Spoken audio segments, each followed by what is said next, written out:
up to speed, up to speed, up to speed. Live from the apocalypse. I didn't choose to be a pessimist. Reality made me one. This is State of the Game. I am Dano, referred to by no one as the Vince Vaughn of hip hop podcasting. But you know, cool people create their own nicknames, right? Facts. I did it. Yes. Floating it.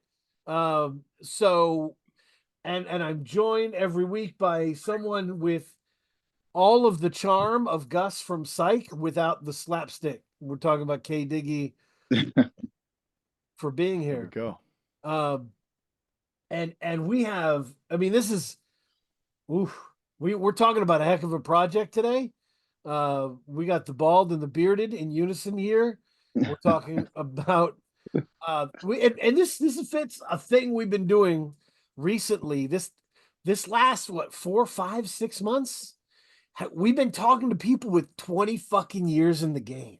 Like, just fucking Superstition, Starlito, who else, Kay? It was just like people who were just like, they're like, oh, I was there when the first fucking thing dropped. Oh, man. Yeah. I mean, who did we talk with last week? I forgot who we...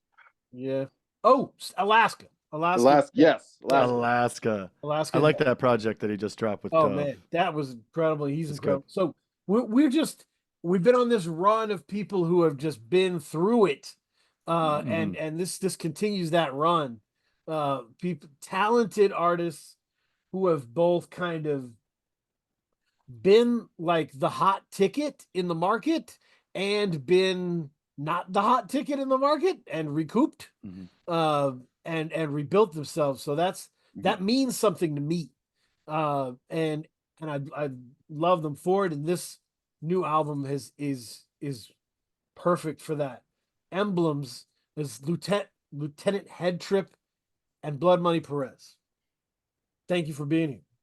Thank for having us on. Yeah, thank you. Really glad to be here. Thanks. You know, I was thinking the other day, somebody asked me how long I've been making rap music.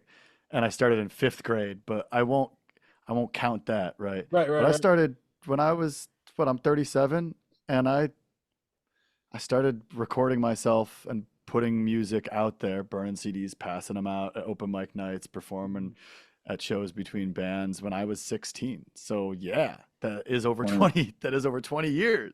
21 years, yeah. That's crazy to me. Yeah. No, that's wow. And that is how you measure the start, right? It's like, it's not when you first picked up the pen. It's when you went on the grind. When you went on the grind with it. Yeah. That's when that shit starts. Yeah. Got my M box and my SM58, plugged that in, made the beats, recorded it, sold them to everybody that came to the high school open mic night. Went around, passed my demo out to the dive bars that would put on punk shows and indie rock shows and tried to get on stages like 16 years old. It's crazy. Yep. And I'm 37 now. And so that's what, like, start the question with the intro, right?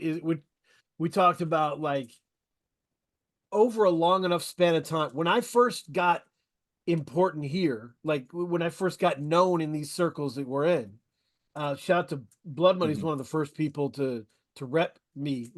Thank you for that. One of our earliest guests. My first private thought, I told this to my wife, was in 6 months nobody will care and I'll go back to blogging in obscurity. Like, and I'll be fine with it. Like, I'll be totally cool. Like, I don't set yourself care. up. Yeah. I was it's the old like the old low expectations, but work like you're gonna be a millionaire in 3 years, you know. Work like you're like work ethic up here, expectations down here, and just keep it moving.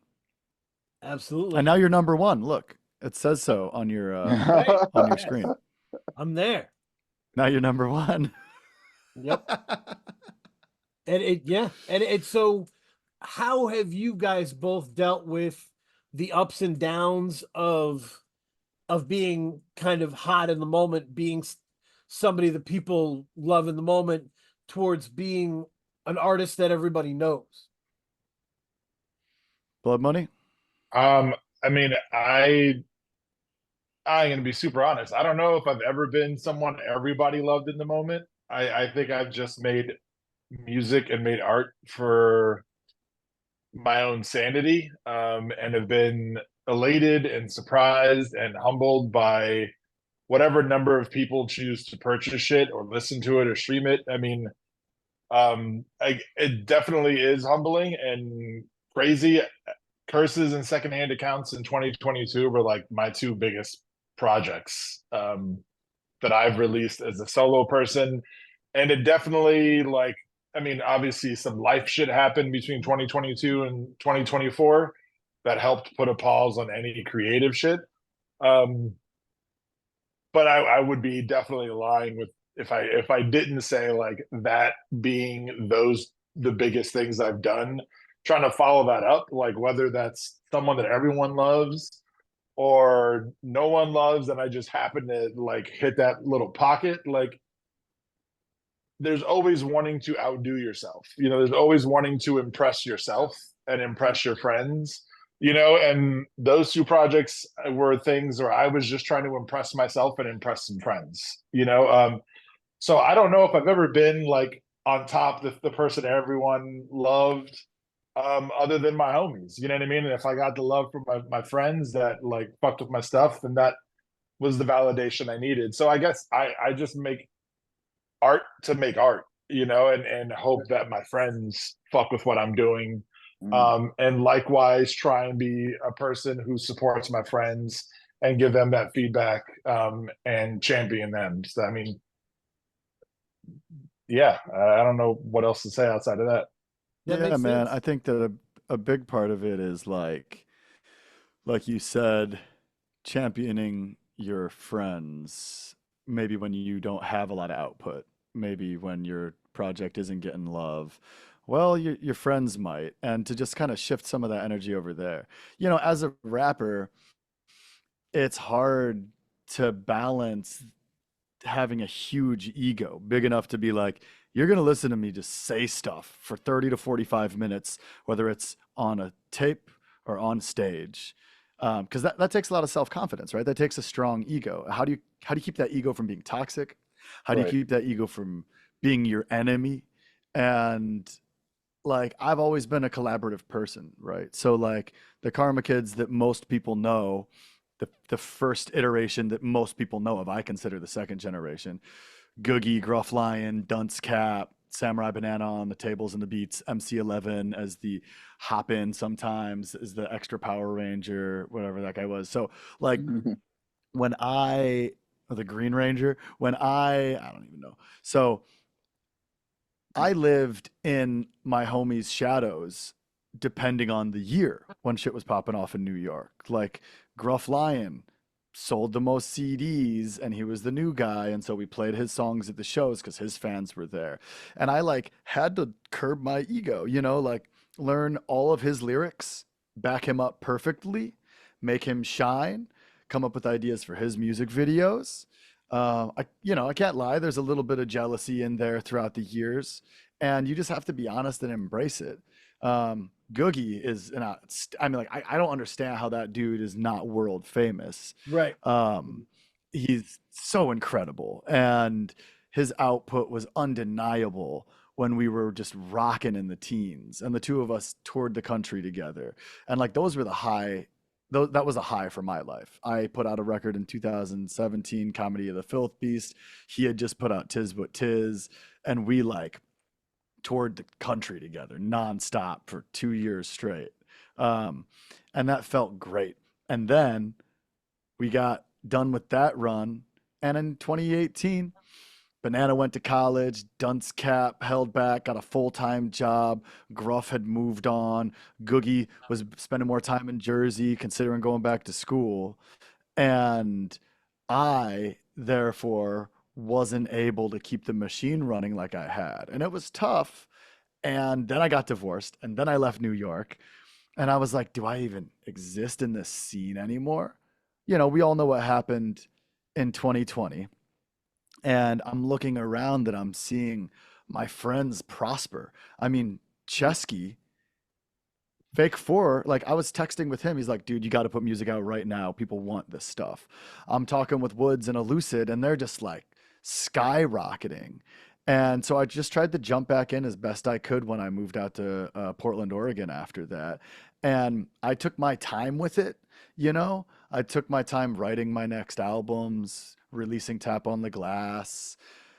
I had I had kind of like a blank canvas at that point, because at that point, Karma Kids was kind of just me, Teddy Faley, and Old Self. And so I didn't have as big of a group to channel my extra energy into. I had a little more understanding of life and the game. And I just, it's hard sometimes to be like, I'm not that 21-year-old that is out rapping everybody at the rap show, drunk as hell. I am now the 37-year-old crushing the mic. Don't bother comparing yourself to the other performers. Just be concerned with what you're doing on that stage and in the booth. And I'm not drunk as hell on stage anymore. I'm not young. I think a lot of people wear youth as a character trait, and that's ephemeral. That's, you know, that just can't, Yeah. that can't, Right. that's not sustainable. That's a good point. So ups and downs, you know, peaks and valleys.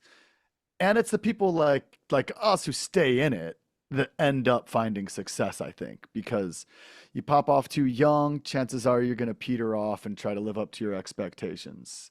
But to see like in like Sketch 185, like so many of my homies are popping off now, and I honestly ride their success emotionally as momentum to be like, you know what? If I'm just a rapper that puts out great music and Sketch likes it, Woods likes it, Ralph likes it, you know, then that's cool with me too. I can still tour the country and make some money and go back home and have a great life. And that's what's, I'm fascinated by that stuff. I think, Kay, were you with me when I had a drink with Brzezowski? Did you have a drink with Brzezowski with me? I can't remember. No. It was there's a Oh, Wait, wait a did second. you have one drink with Brzezowski? Oh, wait, was that in Boston? yes. Yeah. Yeah, it was before the Armand Hammer show. Yes. Yeah, I was there. Yeah. So, and I was like, me, Brzezowski, we're all just waiting, and I was like, let me just go have a beer with you and pick your brain. Like, Brzezowski's like a Maine legend. You know, he's He's an East Coast legend. he opened every fucking show for like years. And I was like, yo, I got to talk to you. Like, and I would, because that dude's he gets Woods features. He gets all the features because he's been there a million years. Everybody knows, everybody loves him. He's a good dude. And I was like, how does it feel? You knew these guys were great way back when when Pitchfork wasn't reviewing him, nobody was fucking with him. And now you're just cool with him and you're in a similar scene. Like, it's got to be so weird, right? Like when people are telling you, Headtrip, to jump back in the game, it's because you're perfect for the kind of music that's popping, right? Like, totally. Yeah. Understandable. Yeah. And like, I think that I have always believed, I've always believed in this. It's never, there were like, I can count the amount of times that I've been like, should I stop doing this? On one hand. Yeah. And like one time I lost my notebook in the snow, whole album. Oof. You know, devastating. My friend actually who just left, I'm visiting my parents in Ohio right now. She shows up at my door with the notebook that has a tire mark on it. She found it in the snow. And I recorded that album. I stopped drinking as much and I started typing my lyrics. Even if I start by writing, I transcribe, take a picture, email it to myself. But like I have had this attitude about it since I was a child. So I have tried to impart this confidence. And it's not that I'm the best. It's not that I'm going to be Michael Jackson famous someday. Right. It's that I do this. This is what I do. And it's okay. The achievement aside, I make music. And I like try to impart this into all these talented musicians that I meet. Because at the end of the day, if you're going to stop writing music because other people don't like it, you are doing yourself a disservice. Music should start right here for yourself. Unless Reebok is hiring you to write a song for Reeboks, there's no reason for you to write a song for anybody but yourself, right? Yep. Like, so why do you care what other people think in the creative phase? Maybe you stop paying money to release it. Maybe you stop paying money to master and get the artwork. But sit down and write. Like, that's a part of so many of us. And I think that I've watched so many talented musicians lose sight of it starts inside of you and must come out, or you are a worse person to yourself, possibly to those people around you. So I just keep writing. Even in the days where I'm like, I don't know if I feel like, putting this song out, just write a song. It's fine. It's fine. Blood Money makes like 100 beats a week. Like, how do you make so many beats, dog? Yeah. Like, he just keeps making the beats, Doesn't mean they all have to see the light of day. No, and my metaphor for this Blood Money has always been that everybody's got their bow and arrow aimed at the target, right? But some people at the center of that target is fame, right? Right. So they're really doing the album for the fame, right? You like that when people are like, was 50 Cent a great rapper? Was 50 Cent's target was the fame, right? Like that's why he was like, buy music, and it wasn't a big deal, right? Like he's on right. He didn't care. He's like, I got my check. I'm out. Yeah. Like some people's target, they're at the center of the target is artistic achievement, right? You started this when you're 16, you're 37. I'd like to make my best work now. Thank you. Right? Like Yeah.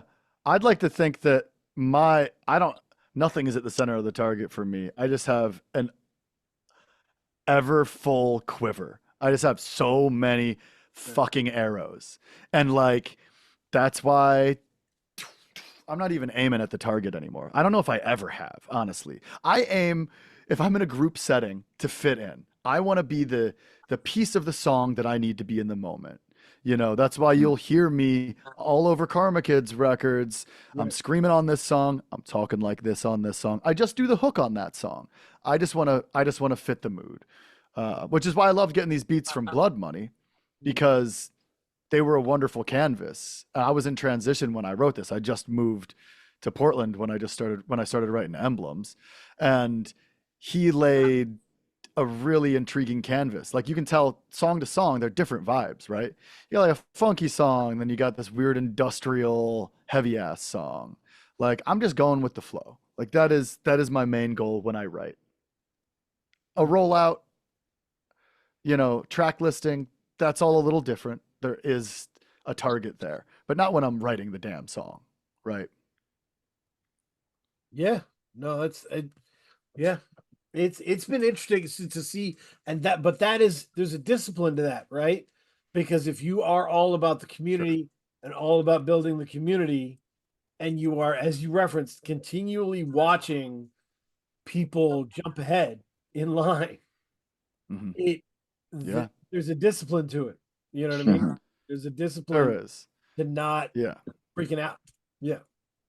There's definitely a discipline. I'm also watching so many people. Yeah. Go for it, Money.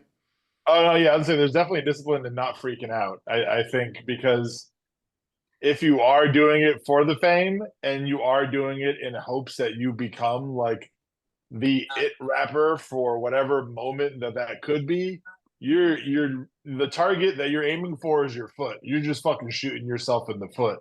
Like, there are so many people that I know, that I'm homies with, that I'm friends with, that I've known for many years, that I've known for a few years, that have all done different shit. I mean, one of my oldest friends, who thankfully still fucks with me and we still talk, and he'll hit me up like, yo, OG, is Blue. Like, I could be like, what the fuck is the point of me rapping anymore? Like, Blue is, 6-7 years younger than I am, and he is, like an indie hip hop like legend. You know what I mean? Like, the dude's released several classics. Respect. Like, but my guy still jumps on my shit and lets me jump on his shit. And it's like, Sleep Sinatra. I love Sleep. I've been rocking with Sleep since I started the Damn That Noise blog way back. You know what I mean? Like 5-6 years ago. And now my dude's got a dope deal on a nice indie label out of California.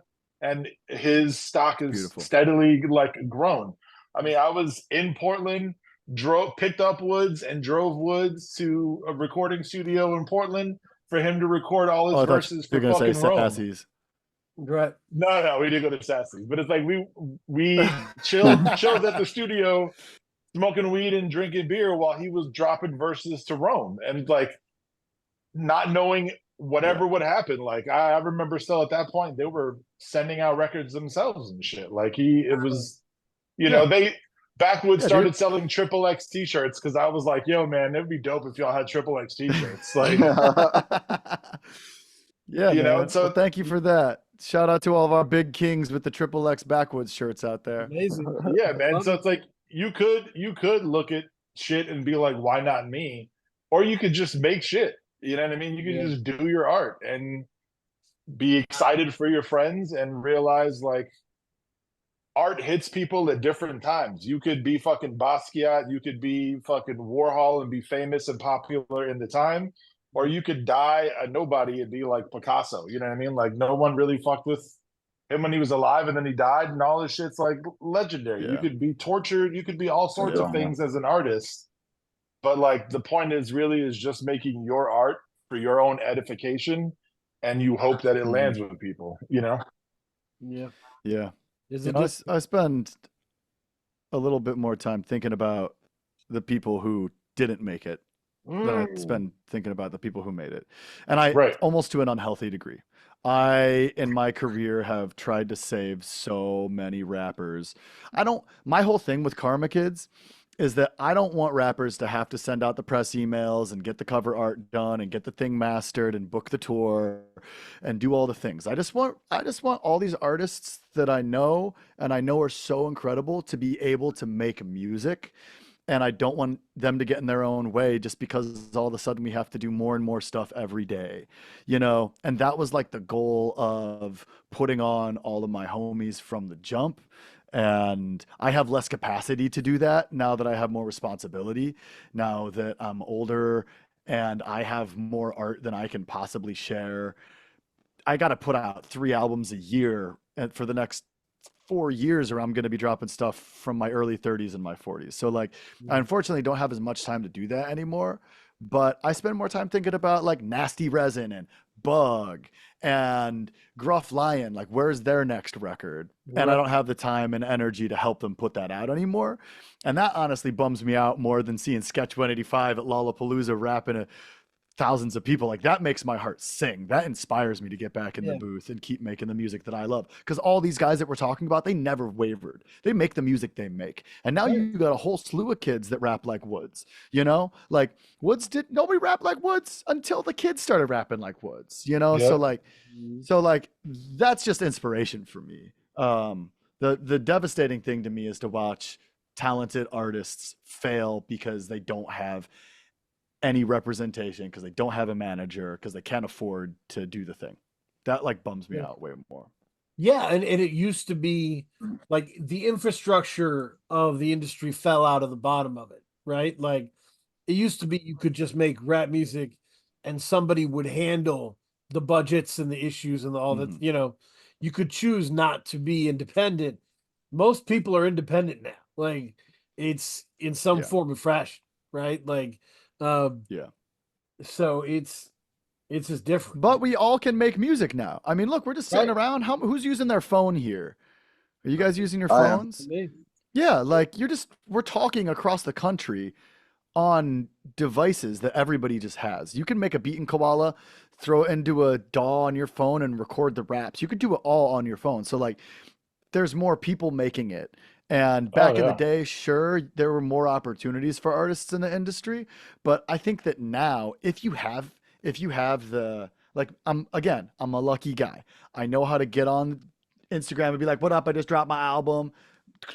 Bang, throw it out there. Just like post every other day. You have a new album out, Headtrip, let's go. Like I have the materials. Everybody has the materials. So like at this point, yes, some people are at a disadvantage, but the playing field has been leveled, which I think is a beautiful thing, you know? That's true. That's true. And I'm like DIY till I die. Yeah, I made like what 75, 85% of the beats on Emblems on Koala. Yes, Yeah, on Koala. Busted them out. that's awesome. Shipped them over to me. Yeah. And I recorded this album probably all in my living room. Yep. And I recorded, so I like added a bunch of production to the album, right? Yep. We didn't have any stems. So I like added a snare, brought out the low end, played some bass on a couple tracks. And then I toured with a band. So I just, on off days, I'd be like, hey, you want to lay some guitar on this? You want to lay some synth on this? And just built it up on the road, like on tour, Yep. with this like Focusrite interface and a stage mic, you know? Because it's the future now and we can do that. That's awesome. Incredible. Shout out to Kay calling in from a sauna as well on the phone. It's great. Yeah. A bathhouse. Yes, man. Yeah. But no, that is amazing, and we're capable of much more, and we're capable of, and that means we get more people's stories now than we used to. Exactly. Because everybody's like, you could drop an album, like, I want Culture Rap to drop a new album. Let's go. Yeah. Let's get it.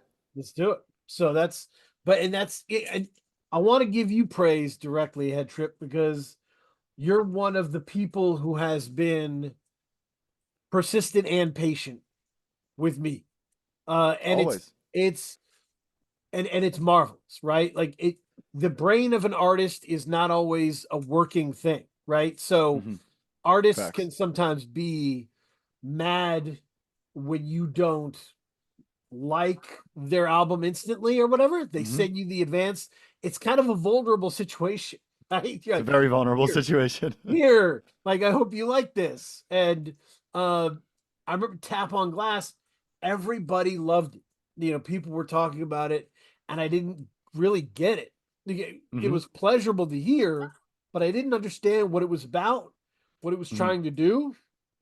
And I didn't want to lie to you and be like, you've got an important name. I'll bring you on and pretend that I like this. I'm not going to do that. Yeah. So I engaged and was like, look, I don't really understand this, and here's why. And you very patiently talked me through it, and kept that relationship good and solid. And when this one came in, I was like, I get this. I get Emblems. I'm into this. Yep. So it worked out. Patience that leads to timing, right? I think maybe. Yes. Yeah. Yes. I appreciate that, man. I don't make music for everyone. I make music for myself. I love doing it. So when you hit me up and were like, you Instagram voiced me on the Karma Kids Instagram, and we're like, I've been sitting with the album. I'm not really feeling it. I don't see the through lines. And I just don't want to write a shitty review for somebody that I respect or lie about it. And I hit you back and was like, much respect. If you want to talk about how you don't like it, I'll come on the show. If not, I knew that I had more albums in my bag. Yeah. And I know that there's plenty of stuff for you to do in the meantime. So like, it's not even a big deal. I remember you didn't dig Teddy Brown at first. I did. It took you a few months to come around. I called myself out. Yeah. And like, yeah. Yeah. So I was like, all right, maybe he'll come around, or I'll put out an album out next year and maybe he'll like that one. I'm not the most important thing in the room, like there's so much more going on than me. My dude, Sharon Shabazz, who does interviews on the realhiphop.com. Hip hop has a hyphen if you guys want to check that out. He got back to me about that album. I was like, I'm not really feeling it. Sorry. Better luck next time. In a very nice way. And I said, thanks for hitting me back. Honestly, just getting a response is great. Like, I get ghosted, I get ignored, and that's fine. I know people's inboxes are full. Who the hell am I? And so I said, hey, thanks for even listening to it and responding. And he was like, when do you want to come on the podcast? Like, just because I thanked him, like, how cool is that?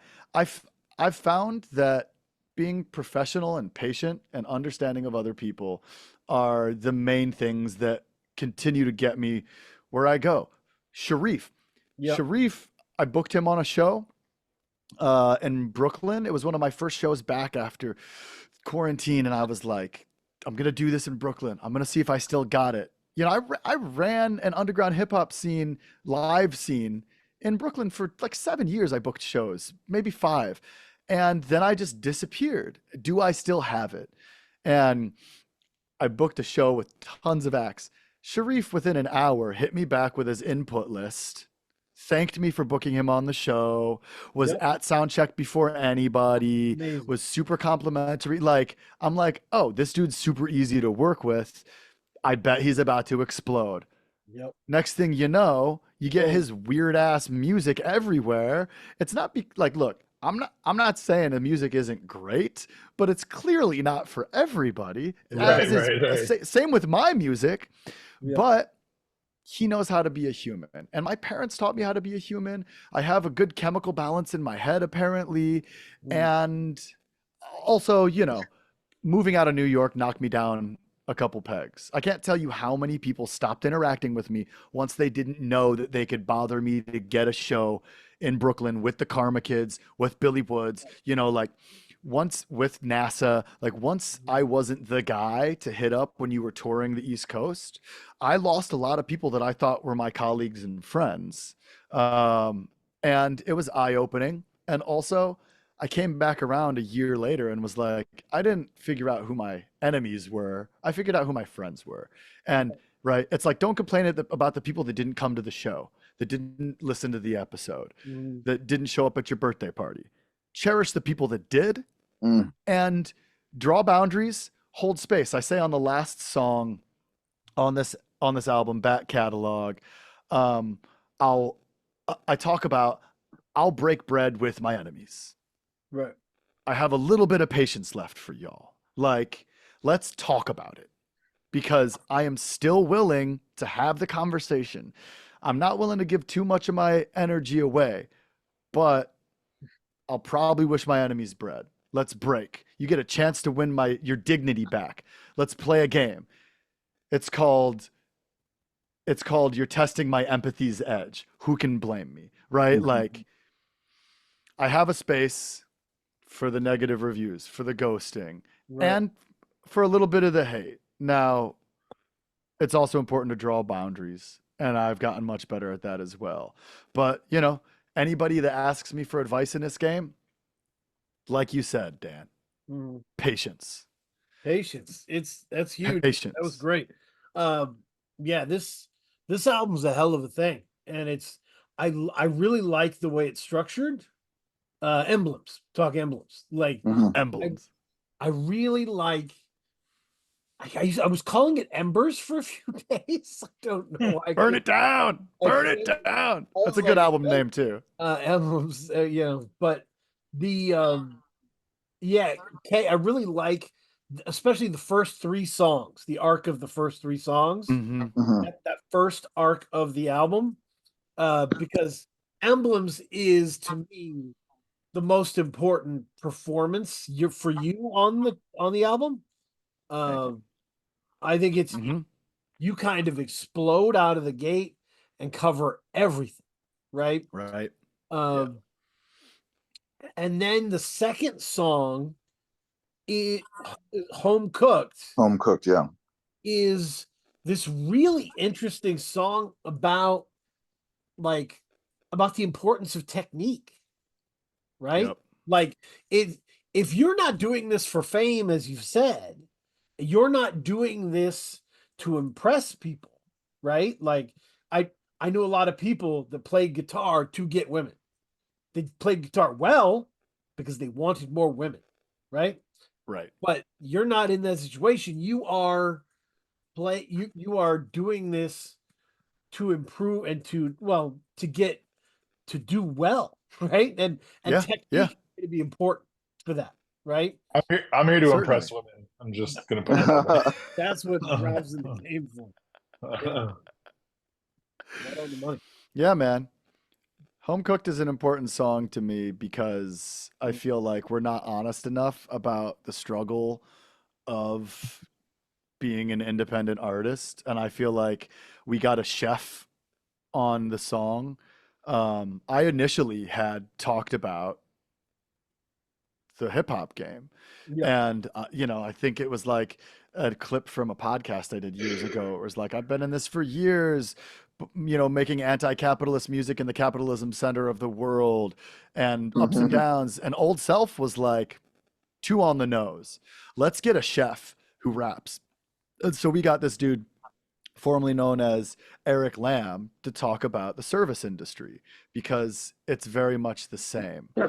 Technique at the end of the day, it ain't all just blunt reps and dope hooks. You need the technique to keep it home cooked. And then you get Banana on the record for the one time that he's on the record, scratching, which is, you hear less and less on rap songs. And do you know what he scratches, by the way? Did any of you No, pick go out ahead. that sample? What's going on in the kitchen, but I don't know what's cooking. Coolio. Coolio, that's awesome. Yeah, great. rest in peace. Yeah, man. Coolio was one of the first rappers that I ever listened to, because he was on the Space Jam soundtrack, then got booked on Nickelodeon shows. So like that's one of the first, and like how incredible that as a kid I get to do that. And so but it's not negative. The song isn't negative, you know? It's just about like we're sleeping on couches, and the second that we were making money at the shows, we stay at hotels, and so now we're still not making any fucking money on the shows, right? And at the end of the day, it's, are you still sharp? It's not, have you made money? It's not, did you get covered on Pitchfork? It's not, did Dano put you on the podcast? Thank you, by the way. It's, are you still sharp? Are you still making music that you're proud of? You know? And then the album gets funky, like out of nowhere, right? Yeah. Third track. Space. Yeah. Woo! Young Daddy comes in, knocks the door down. Start with Young Daddy, who's got like a totally oppositional flow, but pairs incredibly well with Googie, who, by the way, Googie, my favorite Karma Kid, the first Karma Kid I ever talked to, one of my interviews. And you and Googie have one of my favorite songs in the history of Karma Kids. What's that? Off Bald Afro, Mangoes. Mangoes. I could listen to Mangoes all day. I love that song. Mangoes is an incredible song. And it's the keystone of the Bald Afro album. Even though it kind of doesn't belong on the album sonically, it's the keystone of that album. I was just talking to somebody about it today. It's so good. And, you've always had great energy, and Googie's always had great energy. But like Young Daddy has a different, smooth, refined, like swagger that is not persistent within the Karma Kids camp. No, not at all. She's got this wild, like relaxed swag. And I hit her up. She started that song. And sent me back the verse. And then I wrote a verse that like mirrored her verse. And I got like on her level of swag that I can accomplish.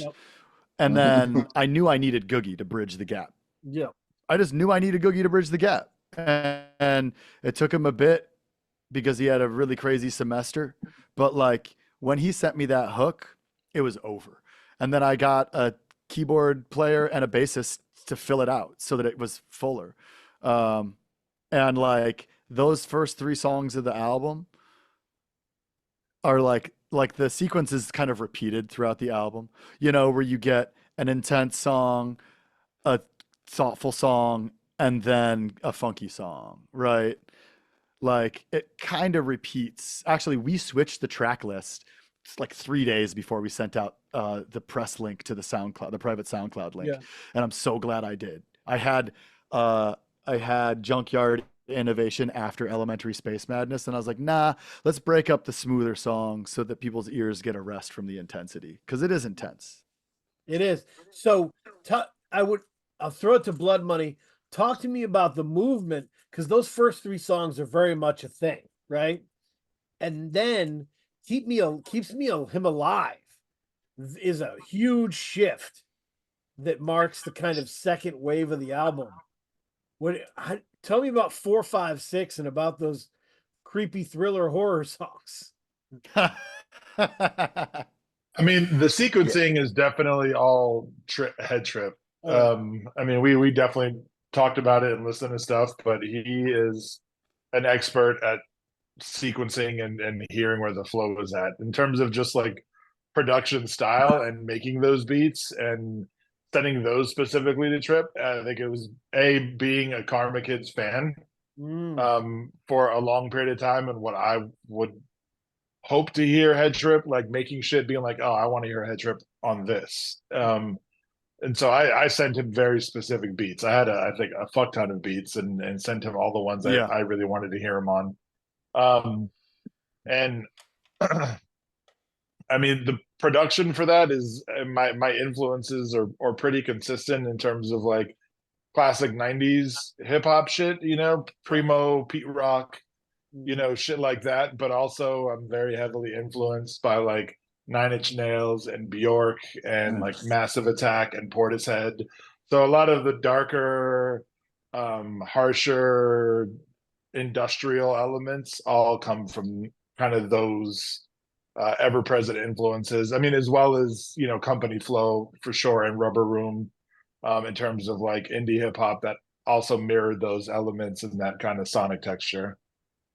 Yeah, man. I think that that is like a 90s boom bap beat that sounds like Nine Inch Nails made it. Right. Right? Right. Keeps Him Alive is so much. I was like, I have to tell a story over this. Right? I have to like be a 90s rapper and tell a violent story. Like that's the only thing that I can do. I didn't change that beat like at all. The only thing that I did for that beat was I did some drops here and there. But I was working in a house, right? I was doing estate sales, setting up somebody's estate sale, and I turned on the washing machine. And it sounded exactly like the opening noise on that beat. So when you hear, so what I recorded it with my phone, and that's the first noise that you hear, and it like fades out. The instrumental intro, you can hear a washing machine going, and I think it's, to me, it sounds like a car with low air in its tires driving around at night, and it puts you in this position. It's nighttime. This guy's driving around looking for his next hit, right? With no air in his tires. That's crazy, right? How did that washing machine? I didn't pitch it down or up at all. And then I heard Blood Money's voice on that. And so like we collaborated, and he added his voice to it and really brought it to life. And then the extra voice on that, do you know who that is, Blood Money? The devil keeps the lights on, don't wait up. No. That is Northern Draw. Oh shit. Shout out to Kip. Shout out to Kip. That's my dude. He's a producer and DJ based out of Portland, Oregon, who is a mutual friend of me and Blood Money, although the three of us have never spent any time together. But I went on a tour with him. We have an album that we're working on. And then the one after that is also a beat that I barely touched. And it's like I played it for one of my friends who like composes huge like funk songs, Junkyard Innovation. He was like, I kept waiting for the beat to drop, and I was like, nah, that's the brilliance of it. It's just right here. How did you make that beat? Was that a Koala beat, Blood Money? Yeah, that's a Koala beat too. Is that a sample? Oh yeah, I love prog rock. I'm a big, like, when I go digging, a lot of the shit I go digging for is like prog rock from like the 60s. And if I'm not sure like what the record is, I will typically look for white people looking weird. And you know, if it's like some weird fucking crazy outfit, they're doing some weird shit, the color schemes are all fucked up, I'm like, this is probably going to be crazy. And I think for that one, I sampled off a record because I had my iPad hooked up through some shit into Koala. Incredible. But yeah, that's a Koala beat. That's amazing. I love that so song. there is a, like you said, a boom bap foundation, but like almost you was describing the Nine Inch Nails and Massive Attack, and I was like, man, I just remember listening to Tricky for the first time. Oh yeah, And being like, Tricky leaves scars on these beats. Like it's beautiful, but he like makes scars on them, you know? yeah. And so I think that there's a little of that on the production for Emblems, of like just scarring these pretty boom bap beats, you know? Right. Yeah. It's got the feel. That's just Junkyard Innovation. But then like, what are you even doing there, Blood Money? You have a separate drum track that's like a little bit off or slowing down the whole time. I don't even know. It's crazy. Like the dissonance that you achieve with percussion in that song is wild. And so I like rode that and wrote this like everything's getting out of control. I can't control this thing I made. And then it comes back. So I geared back up to start again. Right? Yep. Do you know the Gorillas reference in that song? Talk to me. What with him? First album, Gravity. Love that song. Yeah. Right? Yep. Listen to the hook again. I come in with it. It's real low in the background. Hilarious. That's awesome. I Yep. love shit like that. I wrote that song faster than I ever write songs. That's the last song I wrote for the album. And I recorded it nice and drunk at 2 a.m. Came back, rewrote some of it 2 days later, and went with that recording. I re-recorded my shit so much. That song, I just went for it. And I think that might be my current favorite song on the album, probably because I haven't sat with it so much. But we have a video coming out for that one that I'm really excited to share. Gary Blake, a director that we work with a lot, he shot a really cool video with me for that. That's awesome. Yeah, that's Yeah. yeah. So that keeps him alive. Junkyard Innovation, because now you've gone from the high energy to the really scary low energy, which is a perfect time for Sketch 185, right? Yo. No Time to Spare. Yes.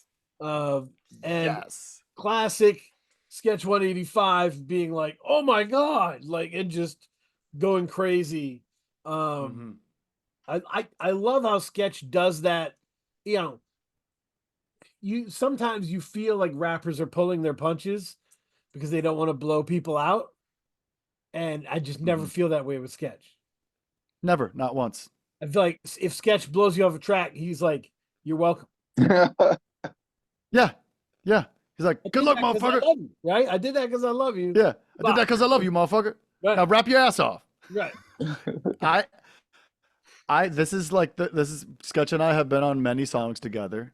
Some are unreleased, some are released. This is the first time that I follow Sketch on a song. And honestly, it's the first time I was comfortable following Sketch on a song. Because he is concise in a way that he is often not when we have worked together. Oftentimes, he just gets that downward hill momentum, hits a couple rocks on the way down, and then comes to a slow stop at the end, but then leaves you with the oomph. And this time, he tells you what he thinks front to back. And it's like there's a conclusiveness to that verse that I was like, okay, I am going to be long-winded and go second on this song. I also feel like it's important for him to come out the gate. I added that hook in last minute. I just felt like it needed a little more to set him up. And I also feel like it's cool for him to start the song with little context. And I thought that if I came before him, then it might change the context of his verse too much. Like he wrote that verse for Blood Money. That is a verse he started with, I woke up and didn't die. And rhymes the entire verse with that. That's the point of that verse. He read some tweets that Blood Money was sending out about wanting to hang up his fucking hat because shit was hard. And Sketch was like, nah, you gave me one of the most important mantras. I woke up and didn't die. Sometimes that's all you have to celebrate. So you fucking celebrate, right? Like that is the point of that song. And bang. And so when that verse hadn't come out. And so I said, yo, Sketch, I'm putting together an album with Blood Money. Can you lend that verse to this album? And he's like, yeah, send me a beat pack. So I was like, Ralph, send me a new beat pack. I sent it over to Sketch. And he's like, I can rap my verse on this. Sure. They're like, let's get it. And then he's like, oh, wait, no, this is the real one. And he sent it over. And just it was that moment that the album became a full length because it was just going to be an EP. When Sketch hit me with that, it was like, all right, I got to write 3 more songs. Let's go. Let's get 10 tracks. Yep. Yeah. Shout out to Sketch because I caught all the references. The time is a motherfucker. The wake up that didn't die. I'm like, hey man, shout out to Sketch. Yeah. My favorite line right now on the whole album, because I just turned 37 a few days ago, is time's a motherfucker. No, age is a treasure. The dim have it misidentified because they didn't know 1,000 folds could give a blade a different shine. Woo! Yeah. Amazing. Amazing. Right? We are the blade. Life is the fucking rock that you are sharpening your knife on. Yep. And yes, 1,000 folds. But at this point, stay sharp. Back to the point. Back to what we said in the beginning. And it brings it back around to the first track and a home cooked. Like, stay in it. Fucking stay in it. In fact, by the end of the album, I decided to not take my rocket ship that I've been building for 3 albums in a row now and to use my warp drive to keep the planet spinning. Right? Yeah. Don't give up. Don't abandon. Stay fucking with it. And that's the cool thing. Ralph, I love, yeah. Emblems is like intellectually it does take to task the kind of emblems that have been misused, right? And it hits all those, but it's also about the positive nature of what emblems can be, right? And what tokens and like what reminders are, and what what Blood Money taught me about this being a tribe, Amen. Yeah. So I think Same. it covers all that. I love your verse on our song, Blood Money. Yeah. Oh yeah. I through you, I was like, hey, get on this song with me that's extremely personal. Let's both write, I could have asked you on any other song, but for some reason I just heard your voice on the second half of this beat. I can't tell you how bad I wanted to rap on the second half of this beat, but I was like, nah, I need his voice on this. So tell me about this verse. Yeah, we gotta talk about that. It was definitely hyper personal and very in the moment of what I was experiencing and had been experiencing. And so it's about the death of a toxic relationship. You know what I mean? Yeah. Like something that just sort of eats you up, and kind of spits you out raw. And it is looking back on it and realizing there were no ports in the storm. You kind of weathered the savagery of what life could throw at you. And while you survived, you definitely left scarred the fuck up, and so it was definitely an idea I'd already had bouncing around my head. So when Headtrip sent me the idea and then his verse and the beat all coming together, I wrote the verse pretty quickly because it was just kind of already internally sitting in there, rattling around in a different way. So it was pretty easy to just kind of paste it all together and all the feelings together. Amazing. You knocked it out of the park, man. And let me remind you, the hook is about not regretting weathering the storm, because we're still here today. It made us who we are. And, I think it's important to come back around. It ends with, I should have known better. But, allow that hook to replay at the end of the song in your head, and it doesn't end pessimistically.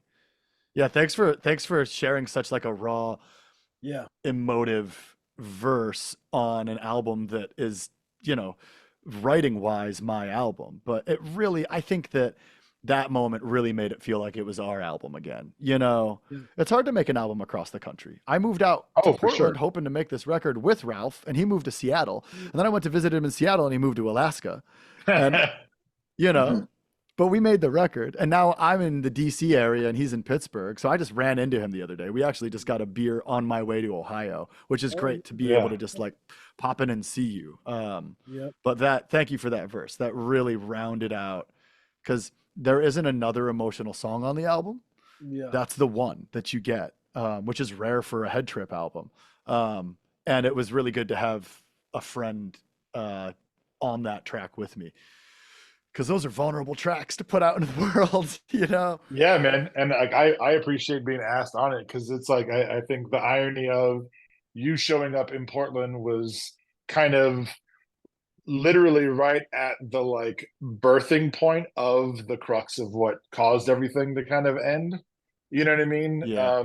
That inspired that verse. And so it's like that full circle to an extent of being there in the beginning, right before I left Portland, when all kinds of horrible Yep. shit, occurred, and into Seattle, and then putting it together in Pittsburgh Yeah. and recording it in Pittsburgh, and then now we're, Yep. we've hung out more in person now that we're out here than we did when we were on the West Coast. I know, right? I hope it puts a good fork in it, like For sure. a good closure. Yeah, man. Hell yeah. And that song to me grounds another big part of this, which is the head trip itself is to me about overthinking, right? Yeah. That there's a, how should I say it, like a schizophrenic flow to the way your brain is moving, right? And I know a lot about it. I have a book on my desk. My boss sent me about overthinking as a Christmas gift. That was Nice. weird. Cool. But I've never read it because That was weird. I've never read But have you overthought about it enough? No, I mean my thing was I was like, no, I'm not overthinking because my thinking ends in good decision making. So it's Sure. it's just Yeah. it's a weird method, but the method's working. No thank you with the overthinking book. Sure. Yeah. That's to me, there's a little bit of that in this album of like, yeah, this is frantic. This might look like chaos to you, but I can spin all these plates and get to where I need to be. Yeah, definitely. I think the next song, which I've gotten zero feedback on anybody but like Northern Draw and my partner on Precious Minerals. Oh, Precious Minerals, yeah. I just in terms of the form, it's the only song under 2 minutes on the album. Yeah. And it's kind of an interlude. Yeah, I like that. I like having like I don't me and Kay have talked about I don't think we either of us love albums that are all under 2 minute songs. That can get a little weird. But having one where it's like breezy and it moves and it connects, I think is good, Yeah. Cool.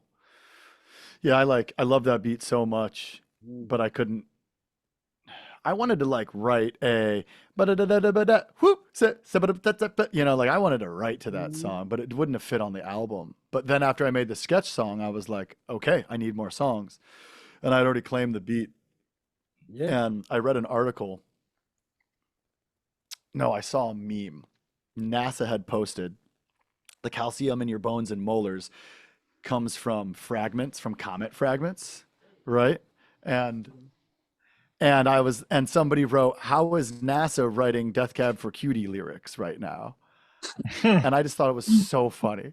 So that's like the anchor of that. And I just kind of like wrote 4-5 different hooks or bridges and just said them over themselves, something I've never done on a record. And then played with the effects on the songs. Like that's how that song came together. Yeah, it's like an intermezzo. It feels cool. Like it feels different. Yeah. Cool. I dig it.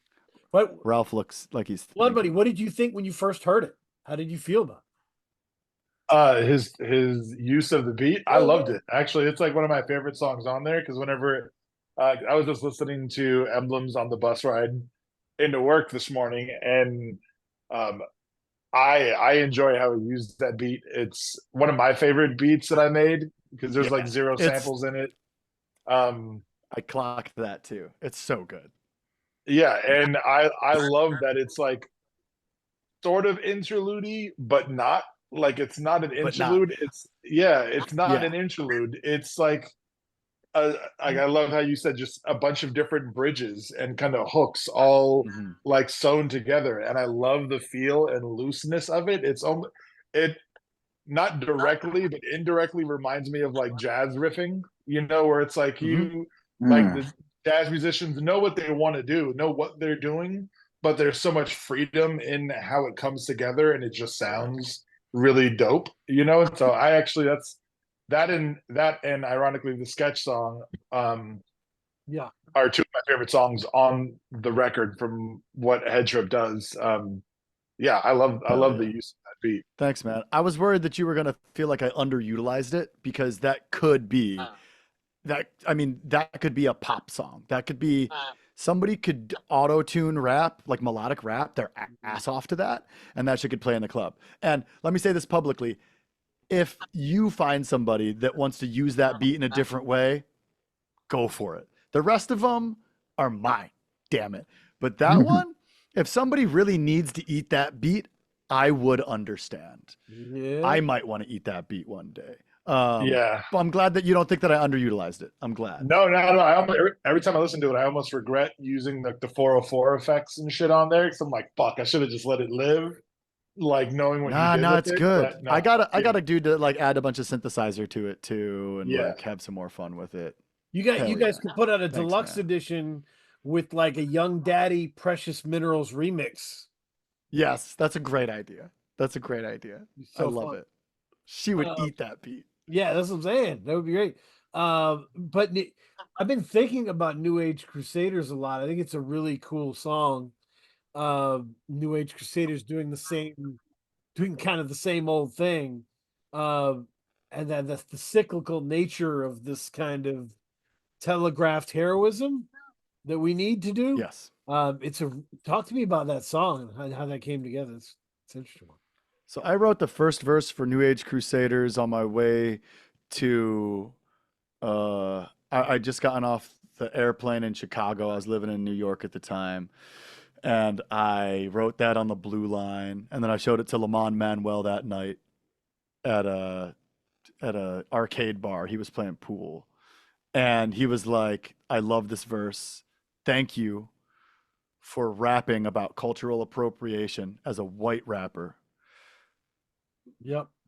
We should be the people jumpstarting these conversations.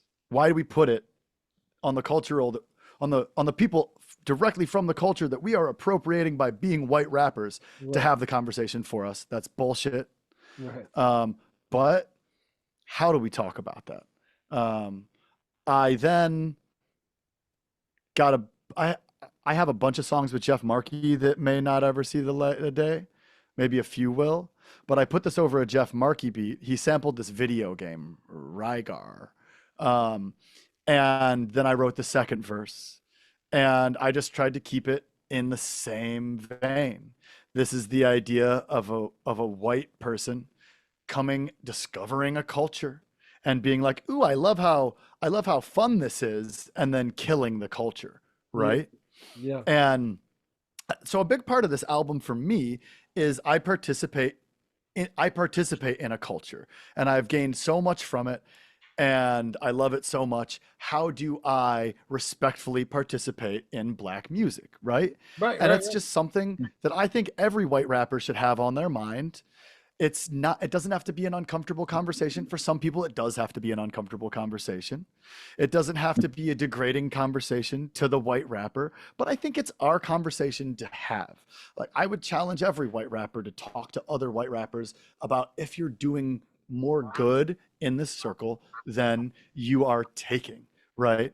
Like, to be grateful, to be thankful, I mean, and I can go through a list of ways that I have in my career made sure to do the right thing. Or I could just put out a song about I am acutely aware of the role of the white crusader. And New Age Crusaders do the same old shit that they were doing hundreds of years ago, thousands of years ago. Right. And it's an important thing to talk about, right? Don't lose track of where you are and what you're doing.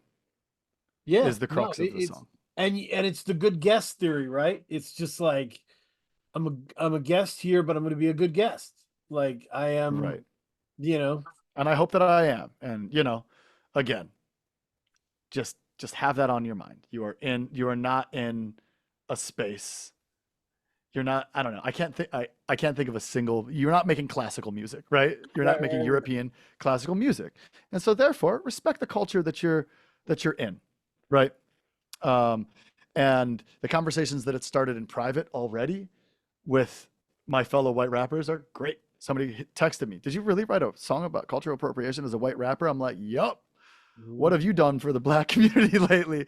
And like, let's talk about it. Right. So I think it's a conversation starter more than anything, but it also paints an important picture no matter who you are. Yeah, because if you take, because sometimes like the move, if you're white, is to, and I doing this, I wrestled with this early on. I was like, how much of my pro-black stance is going to be out there here, right? Like, Yeah. because some people would say like, I don't, I just wanted to hear you talk about the music, man. I don't want to hear that stuff, right? Like, but so I could play it that way, but then I'm doing what you're talking about. People like a lot of people are just passive in that conversation, right? They're passive when the Right. shit hits the fan, but they're enjoying the shows and the acclaim and the culture. Mm-hmm. And I was like, nah, it's if you're with me, you're with me all the way or not. I'm just gonna do it that way. Yeah. So I think that people, I think that people forget that hip hop isn't just rap songs. Like there's a whole culture to it. And hip hop culture has benefited so many people's lives. I was just talking to Manny Faces. He's a journalist and a podcaster, and he has an award-winning show about how hip hop can like help communities and help people learn and help communities thrive and help individuals get over mental health issues and work through mental health issues and like all this great stuff that hip hop can do. And if you're not in tune and aware of the culture of hip hop and you're just rapping, then you're probably not being a great guest. Like, yep. probably, right? And I say on the last song, I'm a guest in a house of hip hop. I'm honored to be at the table. Like that is, I saved that for the very end of the album. I almost put that in the first song, but I was like, no, I want to go out like this. Like I want to just put that on the line. Yeah. That I also say slow your roll, gringos, which I think is a hilarious thing to say. Slow your roll, gringos. Hip hop doesn't need a white savior, right? Yeah, no, it's good, and hopefully we're a little bit outside of the white savior phase of the hip hop. Sure, well, we are probably, but look, there's always going to be new people joining hip hop, and there's always going to be people that have been in, I don't know, Madison, Wisconsin growing up, and maybe they don't have any real connection to hip hop culture. And so like, why are we keeping that from them when we have so much information? Why aren't we sharing it with them? A big thing that my band that I tour with does, it's a funk band. I get up on stage and rap a little bit, but I tour manage. I like do a lot for the band. Basil is first generation Syrian American. Basil and the Supernaturals, everything that we sell, 20% goes to help refugees from Syria, right? Like he is out here helping people constantly. And what he does is he offers a platform for people to come talk to him and ask stupid fucking questions.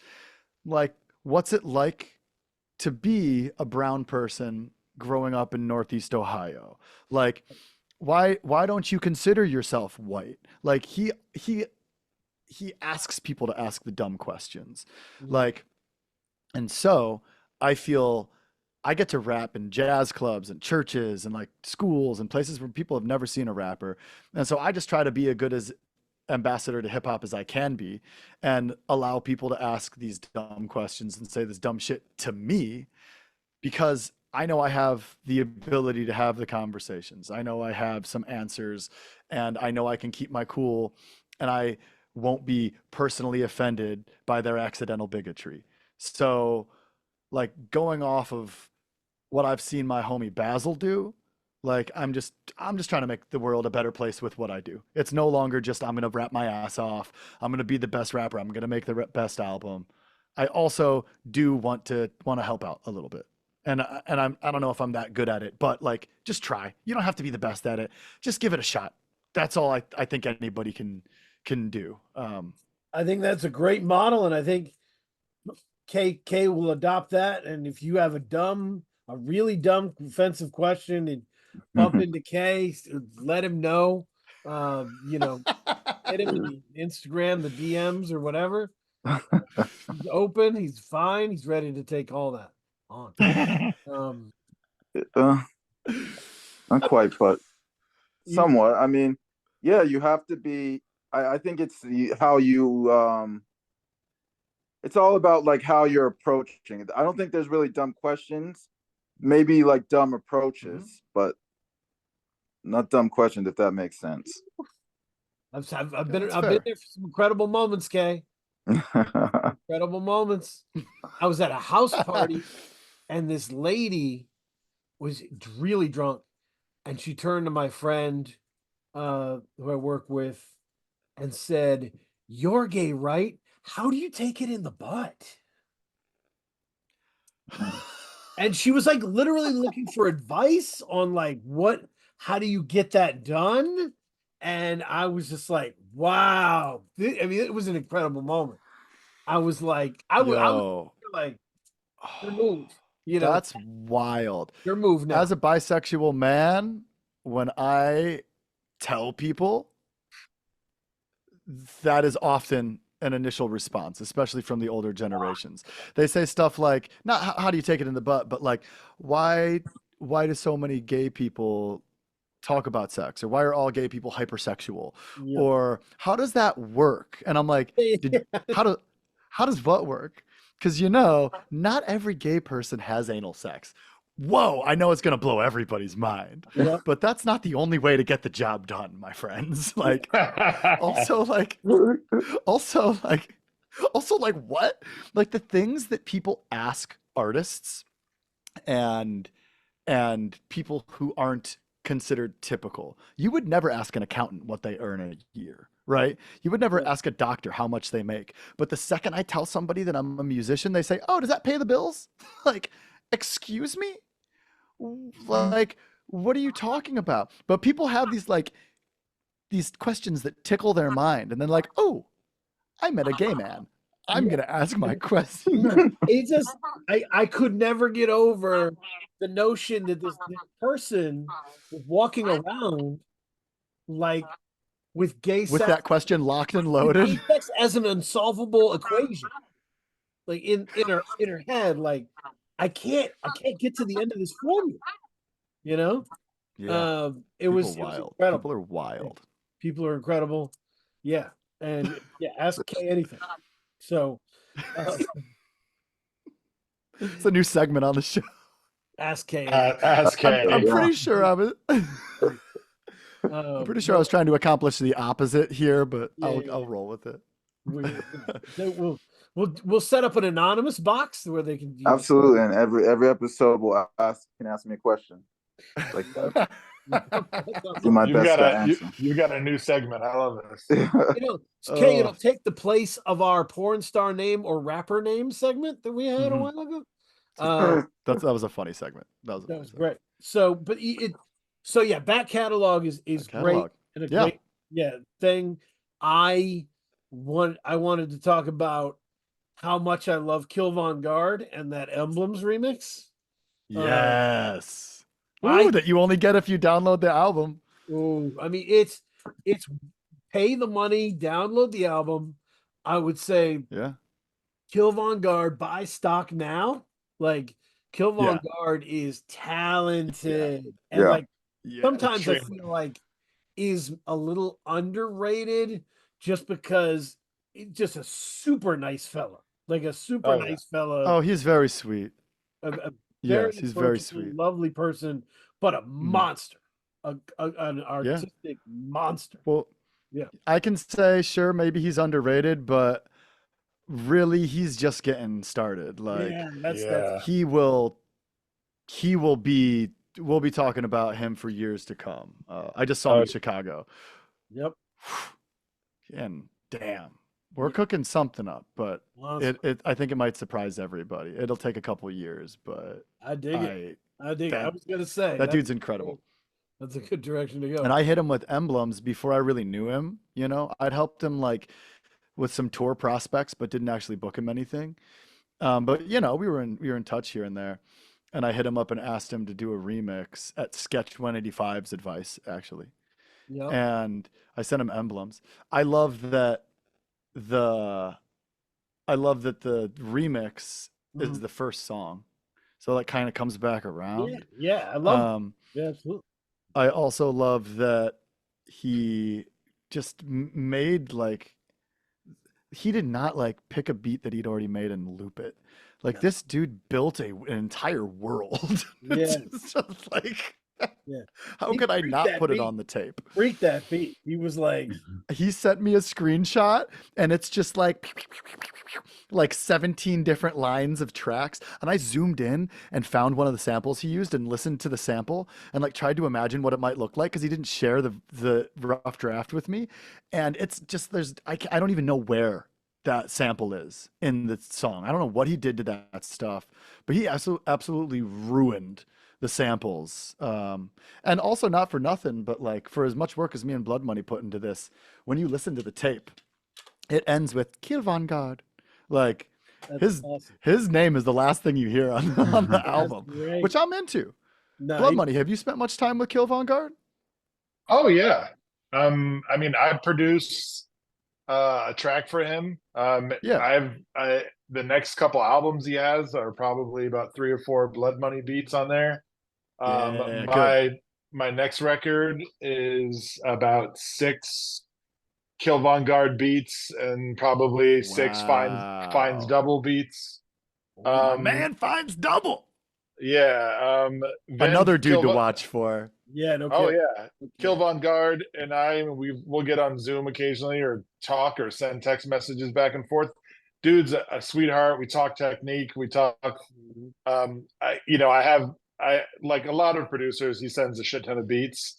So there was a good moment in time where it was hard for me to pick beats to rap to because I was just listening to the beats and being like, "What the fuck did you do here? Like, this beat's crazy. This beat's crazy. What is this sample?" Yeah. Or like, this beat reminds me of X, Y, and Z. And he's like, "Oh, that's funny. I sampled that, but I pitched it way the fuck down. Right. Like, there's no way you can make it out." And I was like, "That's crazy." So Kill Von Guard's super fucking talented. I'm glad that happenstance happened like 3-4 years ago when he hit me up for beats. Like I had no idea who the fuck he was, and Yeah. he like bought a couple beats off me, and I was just like, I'd never heard from him again after that until he was about to release his first album, and then I was like, oh shit, you're incredibly dope. Like I feel bad that you bought those beats, but I'm glad that you did because now I know you. It's okay. But yeah, it's okay man. to spend money. Yeah, No. you learn in this game to like never underestimate anyone until they've proven that they're bad.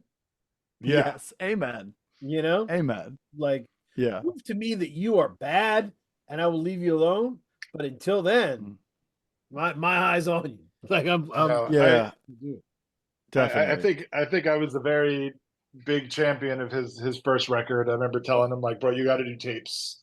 You got to put this out physically. Like this is an incredible album, and I love seeing that everyone else has found him, and that he is definitely destined to do some incredible shit. He's got a He's bright got future. yeah, man. He's got a new album that is going to be batshit crazy good. Crusher Records, no E. Make sure to follow that. So yeah, do that. Yeah. Yeah. Yeah. But yeah, no, they great stuff. We just wanted to me, Kay, there's a beyond all the intellectual stuff, there's a basic sonic thing that interests me about emblems that I learned from, right? This is my little rant. We've talked about this. There's a lot of really great lyrical, personal, political rap in this underground space, but some of it, the production isn't that far off from an Adele album. Yeah, I feel you. You know what I mean? It's pretty twinkly pianos and your thoughts and feelings, right? And you're like, Yep. one doesn't have to come with the other. Right. You don't have to be like, this is the one about my mama, so get the piano out. You don't Right. have to do that.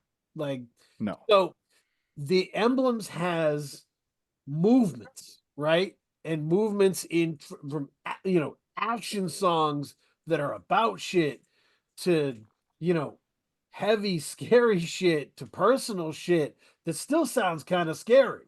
Like it's you can play with these sounds and go different places, and it'll still work. Like it doesn't those preconceived notions of a heavy song and what a heavy song should sound like are just notions. Right. Amen. Amen. Yeah, and I would push people to move out of their preconceived notions when they decide what beat to put their song on. Again, like some of these beats some of these songs I wrote to a different beat. If you want to write your emotional song about your dad to a piano beat, go for it. But then look at the soundscape that you have to play with. Does it play best on that piano beat, or should you buy a beat from Bloodmoney Perez for a reasonable price and spill your guts over something that packs a punch? You know, just throwing that out there. You got options. Yeah. You got options. Yeah, you got You know, I remember I was listening to Emblems, thinking about how much you've grown as a producer. Funny, and I was remembering the Discord and these early days when you were selling beats, and you would sell. You had one where it came back, and this person did some real goofy shit on it. It was not good. Oh my God. You're like, One I of the love biggest this beat. regrets. I so Yeah. bad. I was just like, damn, I never even thought of this as an issue for producers, of just like letting it go. And somebody else was like, you like it? I did a funny thing with it. And you're like, oh, fuck. No, I still go back and listen to that beat and I'm just like, fuck, that was a horrible choice. you know, It oops. is. Yeah. Yeah. Gotta go through it. Lesson fucking learned. Right. But it makes Lesson this learned. stuff sweet where you're like, man, this is great. This came together. Yeah. Yeah, that's I why mean- now I don't really try and sell beats. Like I might put it up there Right. occasionally, but I'm mostly like I want to work with friends and people that I like Yeah. enjoy and that feels fun, you know, Yeah. and less like it's just a basic transactional thing and then Mhm. I don't have much investment in it once it comes out because you paid me money and I'm like, I don't know you, whatever. Sure, sure. That's a different kind of approach to making art. Yeah. And you're not, the art making kind of ends once you sell it, oftentimes. Right. Although I would also encourage people to pay their friends if you got money, Absolutely. like, Oh, yeah. why not? Like there's nothing wrong with that. Paying your friend $100 so that you get the verse back in a month. Why not? If you have the money, go for it. I gotta say, I'm often worried when I send out a song, because I take a lot of risks in my writing, and getting fire emojis back Yep. when I send a new track to a producer, just that reinforces, okay, I know what I'm doing.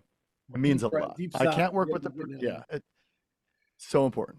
I can't really work with a producer unless they really like what I'm doing. If they don't really like what I'm doing, it's like, this is fun for now, but I can't put out an album unless I know the producer's excited about it. Even if they're not gonna my next album, dude's not really on the internet like that. Dude's not a crazy well-known musician, but he loves it. So like, all I really need is like the back and forth. Otherwise, I can just make my own damn albums. I'm a producer myself, like. Chemistry. Yeah. I'm in it for the collaboration.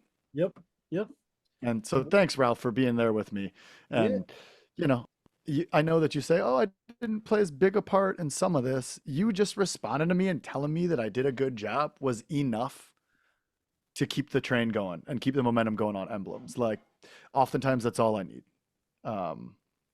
You did a great job at being a partner in the writing of this album in that way. I really appreciate it. Baby Billy Perez, you can't beat it. Thank you. So I will say, so Kay, I want to get your thoughts on Emblems. Got high points, runs. How did you feel? I mean, for me, I thought the beginning, I loved the opening and the final song. Not the Emblems remix. In terms of, I guess, the back catalog. So I love the Emblems, the opener, and then back catalog, the ending. I loved elementary space madness. Yeah, I guess that, like the run that you mentioned at the start of the show, but I think 3, 4, 5 was the run that I really enjoyed. The transition from the high energy to the spooky industrial stuff. Yeah, the placing of elementary school. I can never pronounce that. I thought that was like a really I thought it was really clever. You know, like I think albums sometimes they have to have those like surprise tracks that come out of nowhere, or those moments. I guess moments is the best way to say it. Yeah, That was like a good moment that kind of shot some energy into the album. So I'm with you. Thank you. That's awesome. yeah. Thank you. Yeah. You I was gonna go to recommendation corner unless Oh yeah. I'm ready to rock. Yeah. There's so much music out there. Oh my gosh. Yeah. I've just been inundating myself. Over the weekend, Yeah, for real. it was a 1-to-1 mixture of Key Glock and the Doobie Brothers. Interesting. Glockorama 2 from like 2018 something. So much fun. Oof, great stuff. The also Kim Deal of the Pixies has a new album coming out in November. Oh, sick. You got to check it. There's 2 singles out. It's called Nobody Loves You More, and the song Coast off that is just classic, perfect Kim Deal. I am very excited for it. Sick. Yeah, the people should check that out. I also I will, by the time this episode comes out, the LL Cool J Force album will have come out, but B, my letter that I actually sent, put in an envelope and sent to LL Cool J will be out for the world. So, Wow. yeah, good stuff. What else was I loving? Oh, let me go. Godfather Don has a new album called Thesis. It's fun. Okay. I did Godfather Don. There was one more. I did that. Yeah, I'll give a lot. recommendation. There's a lot of good stuff, man. There's a lot of. Oh, let me shout out Old Self. A drop in the bucket is still a drop. My man. Shout out Selfie. What a good album. I love that man. 4 songs. This is the first album that he's self-produced. Yep. It's his vision start to back, and it sounds like Crunch House in New Haven, which is this shitty little DIY venue that is one of my favorite places to play in the world. And it's what it sounds like. It sounds like a rap demo tape that you had to blow the dust off of and put in. And it's so perfect, but it's still so fun. Like, he's just such a fun rapper. I love that. That's awesome. Album. Have you guys heard Sasko's The Hottest Year on Record? Oh, I just listened to it today for the first time. Yeah. No, that's Sick. it's crazy, and all my cool people, all the people I love are on there. Ratman Gavin was on there. Lots of great stuff. Yeah. Sketch. I keep telling Ratman Gavin I'm gonna make my own Ratman Gavin merch. Sick. Do it. I'm Why gonna not? walk into Lids and be like, put Ratman Gavin on this. Yeah. And be like, fuck it. Because I love Ratman Gavin. Hester Valentine's feature on that. I've been running his feature back. Yeah, I'm not Hester just saying that Valentine. because he put out a Karma Kids album. Like, his feature on that, whoo, Praise. Everybody, got but a lot it of was hope. like it was the hungry up and comers all on that. Like it's not like super known names, a lot of them, but like it's the people you need to pay attention to. That Sasko album is like definitely. Tune into everybody that's on that those hitters. Yeah, And it's just so weird. I was shopping at a clothing store listening to that, and I bought so many weird clothes. It's wintertime. I need to re-up. I left a lot of my wardrobe behind when I moved. And like, I came out with like a print all over Basquiat pullover hoodie. I don't wear pullover hoodies. I wear zip-up hoodies. Like, that album had me wilding at the store. That's awesome. Yeah, I just bought a Jesse the Tree t-shirt today. And it says tree on it. It has Jesse the the Tree. marijuana leaf. I don't smoke marijuana, but I don't care. I will be misinterpreted for my love of Jesse the Tree. My, Represent. my one recommendation I'll throw out there is Sour Dove from Sleep and Rich Jones. Oh my God. Yeah. I love that. I love that record.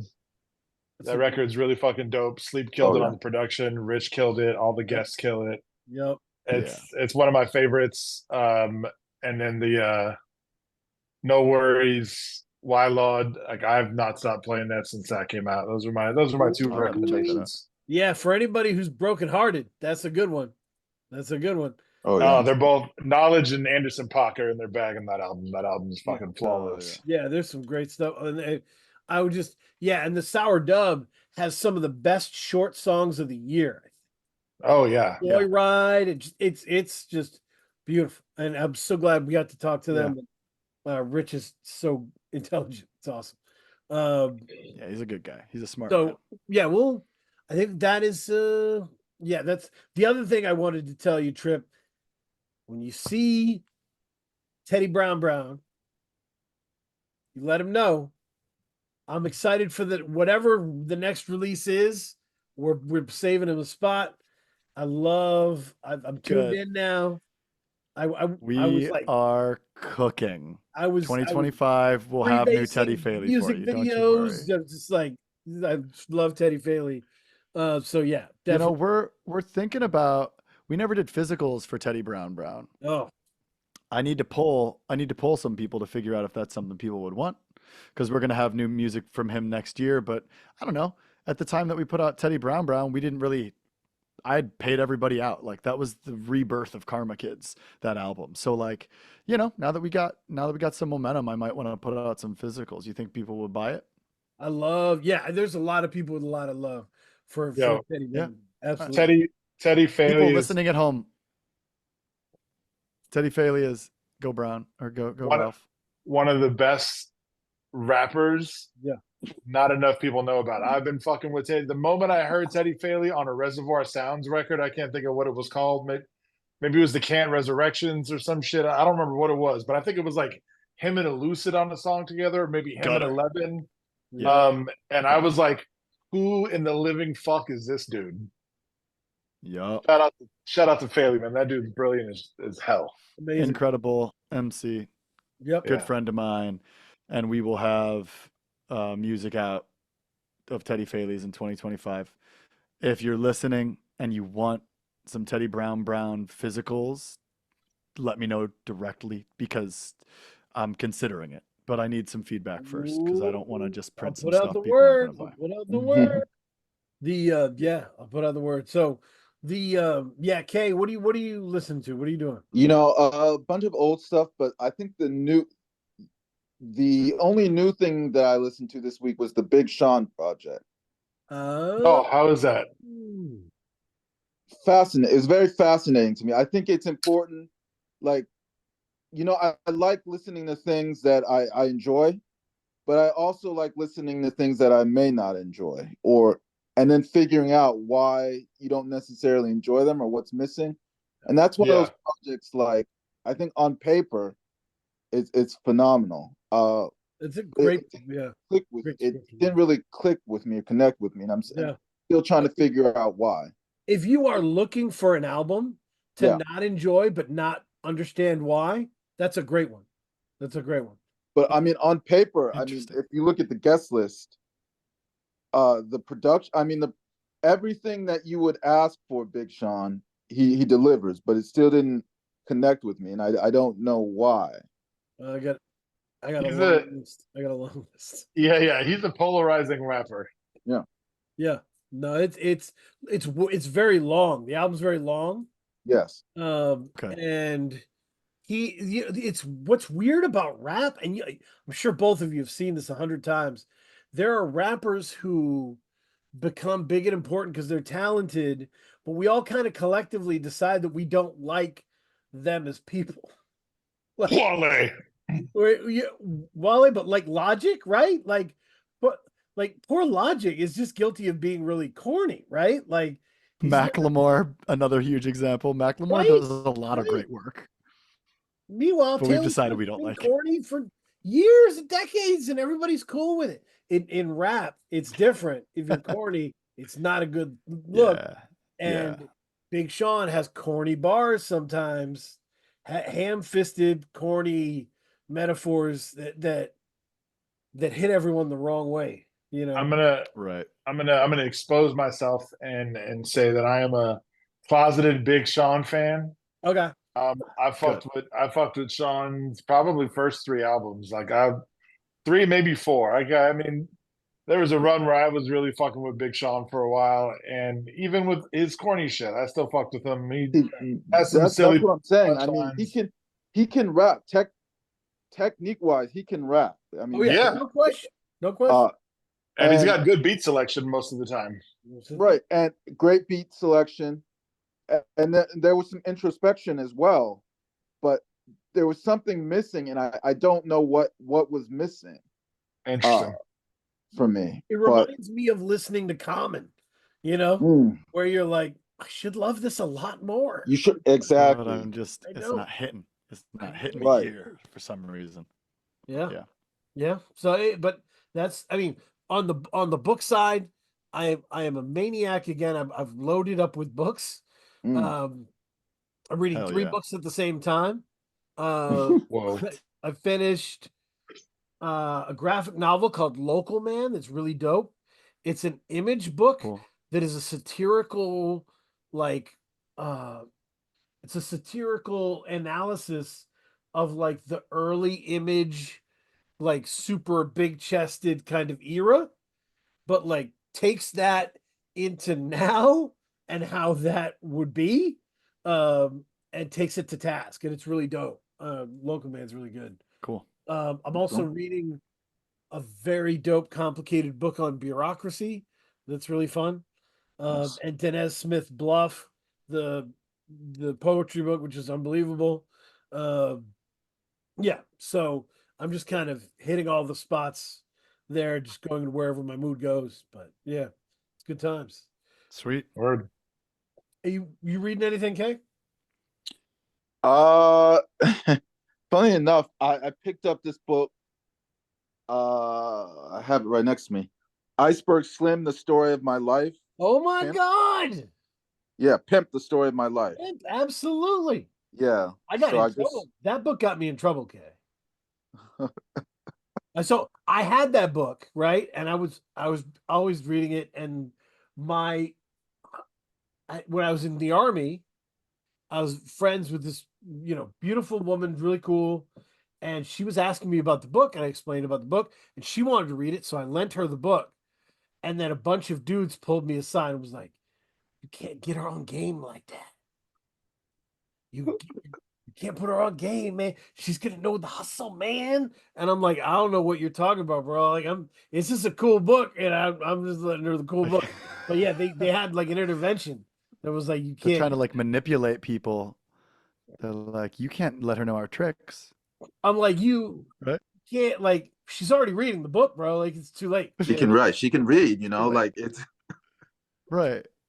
Yeah, Wow, that's crazy. yeah. That reminds me of, we Censorship. can't teach women how to read because then they'll know that we're taking advantage of them.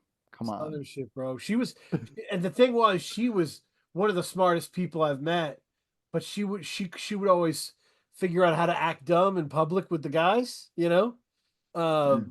But she Smart was move. secretly smarter than all these motherfuckers.